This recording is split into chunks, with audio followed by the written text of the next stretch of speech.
I'll tell you something, Broadsiding's here. He's the best 3-year-old in town and he needs to stand up for favourite backers here. $1.50 sneaking out to $1.70. Why is that? Because there's good money for Angel Capital to knock him off at $9, $8, $7.50 now. Mayfair, $9, $7.50 now. But Evaporate, good each way plays coming in for him to cause the upset to get rolling at the 600 like he did at 13. Looking at a Private Eye, Chris Waller. He's got $15 there for Private Eye. Wanneroo will lead. $19 sneaks out into the market. Looking for that big upset. Well, Public Attention still $21 and Feroce can sit forward $51 to $41. Chances are you're about to lose. For free and confidential support, call the 1-800 number or visit the helpline. Traffic warden, broadsiding, bobbed, won the Golden Rose.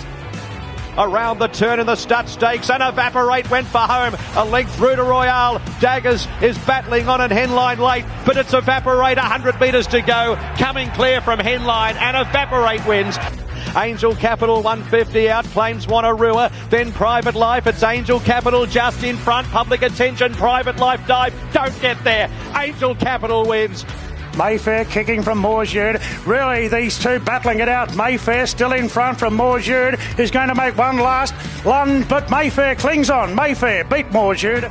Nindola's run up onto heels, but he's charging. Indola, Public Attention going out after Band of Brothers. Indola, Public Attention. Indola, Public Attention. Entities. One of our truly iconic races is upon us, the 144th running of the Sportsbet Caulfield Guineas. $3 million at set weights for the 3-year-olds who will rise and handle the 1,600-metre test that is the Guineas. It was Griff last year, seeing off Group 1 winners in waiting in V8 and Southport Tycoon. Golden Mile a couple of years ago for Cummings and James McDonald, who combined once again. Animo, before, of course, becoming our best horse, won this race in 2021, Ole Kirk back in 2020. We start our mounting yard with our race favourite, and he's held that position for months. His name is Broadsiding. He's 5 wins and 2 placings from his 8 career starts. He's won his last 5. 3 of them have been Group 1s, the Champagne, the JJ Atkins, out to 1,600 metres at his final run as a 2-year-old. He returned to win the Golden Rose Hutch. That has provided us with the Caulfield Guineas winner 4 of the last 6 editions. And the Autumn Sun and Ole Kirk have been able to complete the Golden Rose Guineas double. Yeah, certainly the horse to beat, as the market would suggest, although he is easing the market. That might be pattern, that might be just the map. But there's no doubting that his credentials are of the highest calibre, and he will be tough to beat second up here. He's the logical favourite. Geez, he's a gorgeous looking animal, this horse. He is just magnificent. He's really got a beautiful, intelligent head. I like the way that he's lovely and alert and engaged, but he's just so sensible and just taking everything in. He's not letting the occasion get to him. It's showing a lot of maturity for a young and still relatively inexperienced horse. I think that the team have got him here looking an absolute picture of health. He couldn't be any better. James McDonald shooting for his 100th Group 1, his 4th Caulfield Guineas. James Cummings for his 3rd in the past 4 years. 2 is Rue du Royale, who won a Bendigo Maiden, then was 3rd in the Stut Stakes. And Tony and Calvin McAvoy have had place getters in this race in recent years. V8 last year, Uhud the filly in 2018, Haydock 3rd in 2016. Yeah, well, he's got a bit to turn around just with Evaporate, who's absolutely flying, having won his last 4, and there is some money for Evaporate, but he's a $91 chance, and rightly so in his overall form. He looks really well. The team have done their job. He's maturing all the time mentally. He's been on his best behaviour the whole time that he's been in the yard today. He's just getting the tiniest bit warm on his flank, but that's nothing to be concerned about. The team have done their job. He looks fit and well. 3 Evaporate has climbed from winning a Cranbourne Maiden over 1,400 metres on the first day of the season at his 5th career start. Now he shoots for Group 1 glory and his 5th consecutive victory.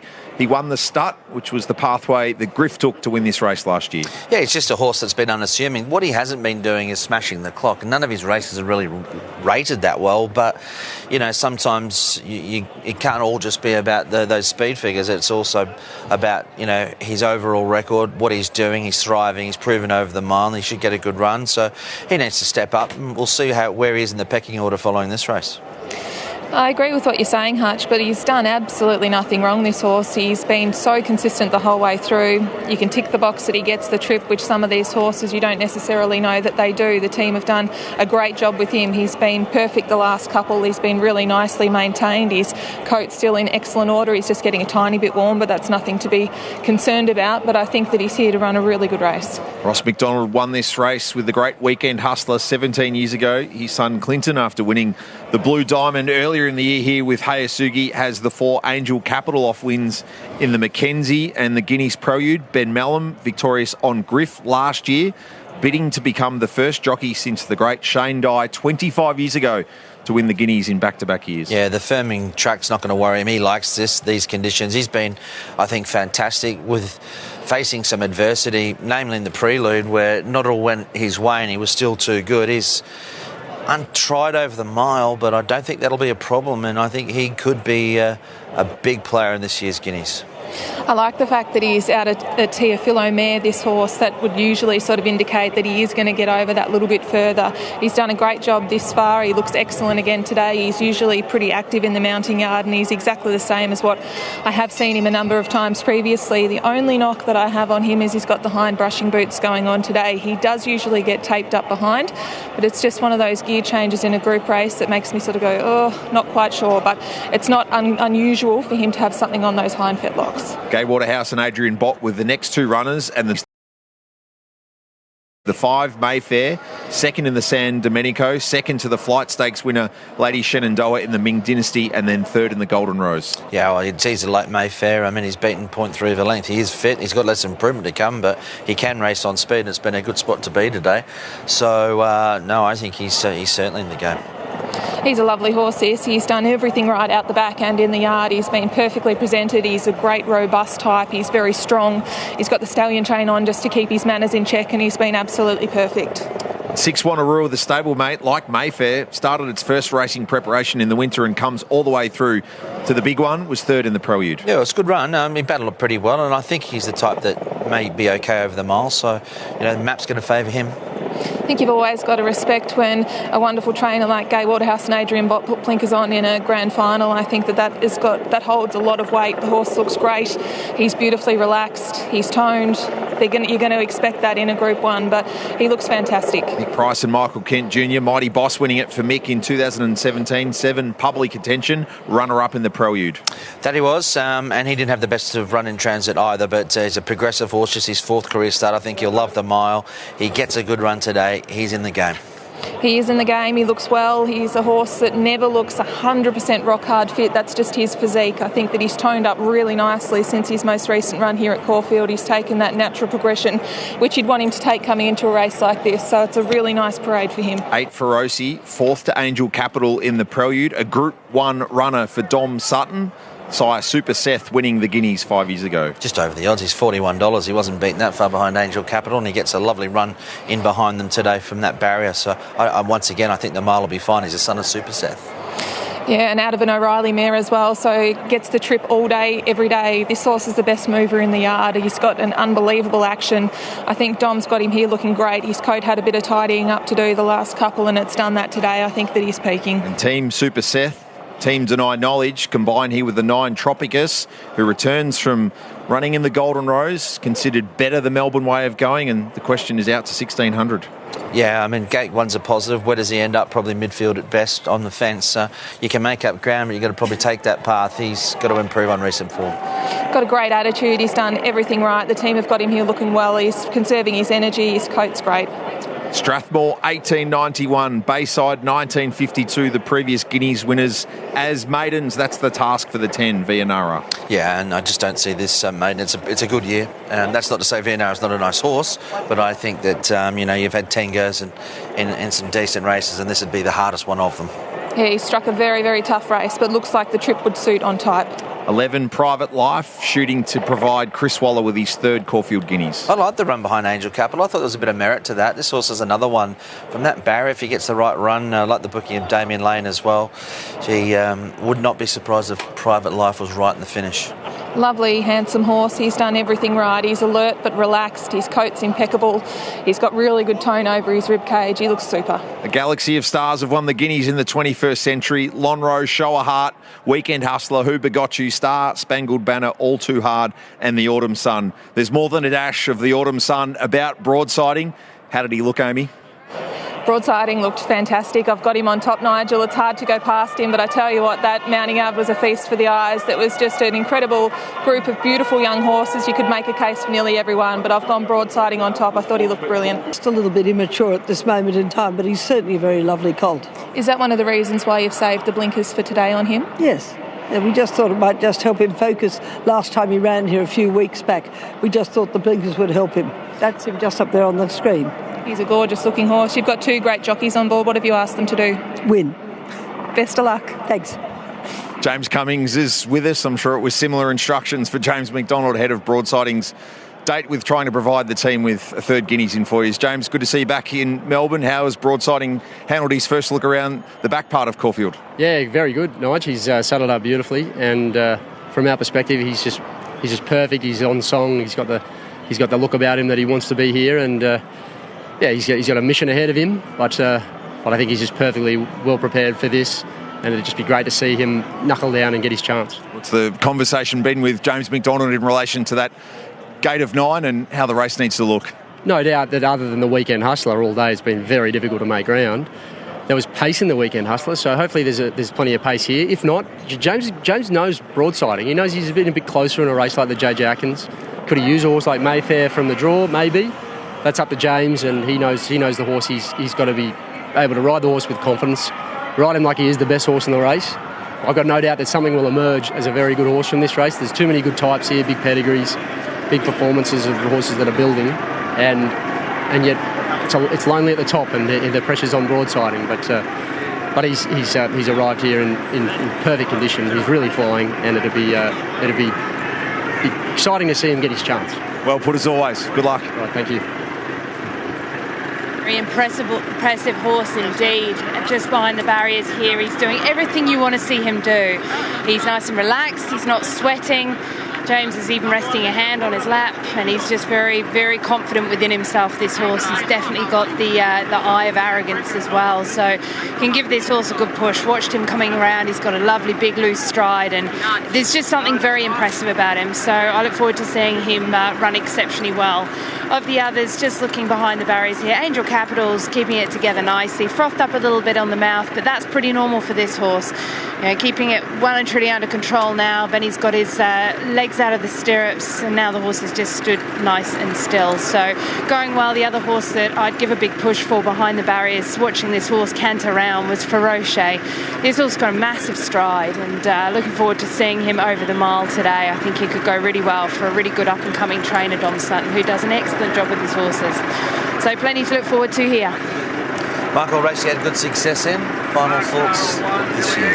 Yeah, I'm just going to say to you, like when I won it was 50-1. You don't have to actually be the 100-1. You're underdoing yourself, Mark. Oh, damn. No, you don't have to actually be an odds-on favourite for this type of race, especially the Caulfield Guineas. It's the horse that gets the most luck and the best run that generally wins this race. Well, to that end, Cuz, articulate for us what it's going to look ideally like for James McDonald from the third outside draw, given we've got that early rise and a pretty early first turn. In his mind right now, it's not I'm going back and it's not I'm going forward. It's jump, squeeze, give him a couple of pushes and see where I'm at then. He'll have 2 looks to his left shoulder, and then he'll work out whether he's going forward or back. Here's Matt Hill for his call of the 144th Caulfield Guineas. Will be the final 3 to loads for the 144th running of the Sportsbet Caulfield Guineas. Ruta Royale goes in. Now coming up riderless is Mayfair. Blake Shin about to hop aboard in the structure. And Vianara with Jamie Mott, who is at 200-1, is going to take the outside alley. Vianara will complete it, an attendant in with Mayfair. Now a couple of attendants just have to latch arms behind Vianara. Monaroo is standing patiently next to public attention. Vianara 200 to 1 shot, just wanting his moment in the sun for a little while. And no luck at this point. Evaporate standing well with also Angel Capital. Now Vianara goes in. Stand by for a start. Caulfield Guineas. Ready. Set. And they're racing. Broadsiding towards the outside, away fairly. Ruta Royale jumped quickly with also Private Life, who's going to lead them early. Feroce and Tropicus behind those horses. Wannarua's in about 4th or 5th as they settle down into stride. They were followed by around the outside Mayfair, who got to about 6th. And driving through between horses, Public Attention's now in the top 4. So the leader at the 1100 metres, Private Life by 3/4 of a length, Ruta Royale. Feroce is 3rd, followed by Public Attention. A length and a half, Tropicus on the fence. And then came Wanarua. Next in the field is Mayfair, a length and a half to Broadsiding, who's 2/3 down the field from Evaporate, Angel Capital and the bolter Vianara. To the side of the course now, 800 metres to go. And the leader, Private Life, by a half length, Ruta Royale. A length and a quarter, Feroce 3rd, and then came Public Attention. A length away, Wanarua. Mayfair deeper from Tropicus. A length and a half, Evaporate. Broadsiding 3rd last from Angel Capital, and last of all, Vianara. 500 metres to go. Private Life had a bit of a breather midway from in 2nd, Ruta Royale. Public Attention 3 deep. Feroce behind those horses, trying to edge off the fence from Wanarua. Broadsiding still has 3 behind it. The leader, Private Life, led by a length, Ruta Royale. Feroce, Public Attention. Then came Evaporate. Broadsiding still a long way off them. Private Life, 200 metres to go. 2 lengths Feroce. Then came Evaporate and Broadsiding. Private Life at the 100 from Feroce. Private Life, Feroce coming at Private Life. Private Life. Private Life has just won from Feroce, Evaporate, Broadsiding. Then Public Attention. Next to finish Vianara. And then came Tropicus, Angel Capital. A gap, Ruta Royale, Wanarua. And a long last was Mayfair. A 3rd Caulfield Guineas for master trainer Chris Waller. Press statement 2015, the Autumn Sun 2018. They were dominant favourites in their editions. That was not the case with his 3rd winner this afternoon. Private Life, the son of Written Tycoon, has staved them off from the front in a Caulfield Guineas that perhaps has not unfolded through each step of the 1600 metres as was advertised. Feroce gives Dom Sutton a Group 1 runner-up at his first Group 1 starter in his first season running his own team. What an incredible result, especially including MRC Chairman John Kanga, who's amongst the ownership as well. And Evaporate, who was shooting for 5 straight victories, has gone from a Cranbourne maiden at the start of August to now being a Group 1 place getter off his stud victory last start. 11, 8, 3 and 1. The favourite Broadsiding worked his way home into 4th. We'll get more on that from Michael Walker and Clint Hutchison in a moment. Damien Lane wins the Caulfield Guineas on Private Life. He's with Charlotte. You look pretty happy there, Damien. You had to ask if you'd won, but that was a very good ride out in front. Yeah, got desperately close on the line, so yeah, I was just hoping. I thought I'd held on, but I was never want to crow it. You've won the Guineas, another Group 1 to add to your tally. How does it feel right now? Yeah, great. It's obviously a race with great prestige. I've been close a few times, so to win one is great, and just to repay a bit of faith in Chris Waller, Charlie Duckworth, and the ownership group is a big thrill. What sort of level of confidence did you have against the Spruik horse Broadsiding today? I mean, every horse is beatable, so you just have to go out with the mindset of riding your horse the best you can, and that's all you can do. You can only paddle your own canoe and let the rest look after themselves. That's a great saying. What are you going to do tonight to celebrate? Got a light ride at Seymour tomorrow, so I don't think I'll be doing much, but we're catching up with my wife and quiet celebration, the 2 of us, so it'll be nice. There's not many calories in a glass of champagne. Yeah, I might have to have one at least. Good on you, well done, Damien. We love seeing you win these big races. Thanks, Charlotte. Courtney Fowle, you've just strapped your first Group 1 winner. How does that feel? Very, very exciting. So grateful for Chris to letting me strap it. So, yeah. How long have you been with the team? About a year, I think. Yeah. And do you do a lot of stuff with this horse? Yeah, a little bit. Kind of, the whole team kind of does a lot with him. So. What does it mean to be involved in a big win like this in a wonderful stable? I've dreamed about this, so it's exciting. A great reward for all your hard work. Well done, Courtney. Thank you. Was it pace? Was it passing? Doesn't matter. Private Life, too good. Lovely ride there from Damien Lane. Broadsiding from the barrier. Went back, Jamie Mack. He was back locked away on the fence. But look, we haven't seen sectionals, etc. We've seen the pattern through the day. It's certainly not a bad spot to be where the winner was, or the runner-up for Osi, who's come off the leaders back and made it very tight. What a run for Dom Sutton. What'd you make of that one, Michael? Yeah, like I said before, it's tempo related today in these races, but James McDonald just from the barrier, his horse broadside didn't look like too keen early, so James went back to initially the inside fence and then had too much to do, had too much ground to make up. By the time you get to the outside, it's another 50 to 100 metres till he got to the outside. Well, the leaders had already got away, and as I said to you, you don't have to be actual favourite in this race. The horses that always get the best run and the most luck generally win it. And what a lovely ride from Damien Lane. Let's hear from Charlie Duckworth. Charlie Duckworth is with us after Chris Waller's third Caulfield Guineas win provided by Private Life. Charlie, congratulations. Have you had a chance to chat to Chris? No, I haven't. I actually just tried to ring him as I walked over, so I snubbed him to come and talk to you instead. Tell us how this horse has been able to improve off what we saw at his first go in Victoria recently.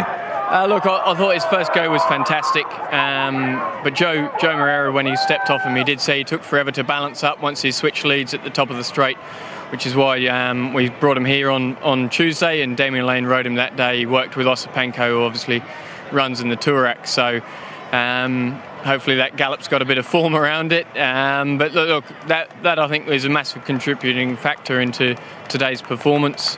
We've always thought he's an elite level colt, and today he proved that. What about his capacity today to get on speed and not only take advantage of perhaps how things have played out today, but make it a test? Yeah, absolutely. Look, I think that's why you've got to have a bit of faith in these top flight jockeys like Damien. He knows the game inside and out. He rode a horse for us earlier in the card, and he came in with feedback, and also came up with where he could potentially go to, not just his next start, the start after that. So they put it in so much thought and effort. It's not just turning up game day and getting the job done. There's a lot of behind-the-scenes effort that these top-flight guys and girls do, and it's reaped dividends today. One thing to have the plan, one thing for the jockey to try and orchestrate it, but for the horse to then come along for the ride, so to speak. Did you feel like Private Life had that flexibility and tractability to do so? Look, I think it's sort of hard to really put it into words, because obviously it wasn't our plan to lead. It just sort of happened, the way the race shape went and the way the track bias has been today. So I could take nothing away from horse or jockey or the team behind him. Coolmore are fantastic, and their partners are fantastic supporters of Chris, and the whole team, whether it's at Flemington, the Gold Coast, Macedon, or in Sydney. It's they all play a vital part and make sure that we can be successful for 52 weeks a year. Charlie, bravo. A wonderful spring for the Waller team continues. Thank you. Dom, so close. Are you happy or sad? Yeah, look, mixed emotions, to be honest. I felt like he was there to win, and even watching him through the line, he was, still had a handful of horse. So, yeah, frustrated, but super proud of the horse and the team. To get him here in such great order. He's been a faultless prep so far, and just frustrating to get done by such a small margin. You've done a great job. You've only just got your trainer's licence. You're building up a team from scratch. You should be so proud of the job that you're achieving so far. Yeah, look, it's been a good ride so far, and I'm very fortunate to have the right team around me. When you surround yourself with the right people, it makes it a lot easier, and you need the horses as well. So to have a horse like him in the barn, who's obviously got a lot of ability, he's taken a little bit of time to put it all together, and it looked like today he really was putting it all together. He just got pushed back in a pocket by Ruta Royale, and I think that in the end that's what's cost us between winning and running second. But look, like you said, got to be super proud of the horse and everyone at home. After you go home and have a couple of drinks and cry yourself to sleep of what could have been, where do you think you'll go after today? Yeah, look, we've got a couple of options. We'll look at the spring champion in Sydney over 2,000 metres. I'll have to have a good chat with Bill and see if he thinks he'll be retractable enough for a distance like that at this stage. If not, we go to the Carbine on Melbourne Cup week, Group 2, and it's worth a lot of prize money. But I think there's a few guys in New Zealand that are sniffing around for a slot in the Kiwi, so we'll probably put a circle around that race. He's obviously a gelding, so we can chase the prize money with him as well. Be proud of yourself and your horse. Cheers, thank you. Yeah, he should be. Fantastic for a young trainer. And like I said, was it pace, was it pattern today? He's certainly always been a horse that's shown good potential. Now, early on, Michael, as we take a look at this replay, broadsiding stepped okay, but James was pretty intent to get back and get in those inside couple of lanes. He goes pretty much straight down to the fence. Yeah, he sure did do that. The horses that drew outside and one inside him, they just sort of jumped and eyeballed him a little bit early, so he couldn't really push up. So when he's gone back to the fence, he's sitting there, there's only a couple behind him. He's travelling really, really well, but you just see mid-race, I just seen him just go off the bridle a little bit, but he's done that in a few of his races. And then he's had to go from the inside fence to the outside, so you cost yourself sort of 2.5 lengths to get over there.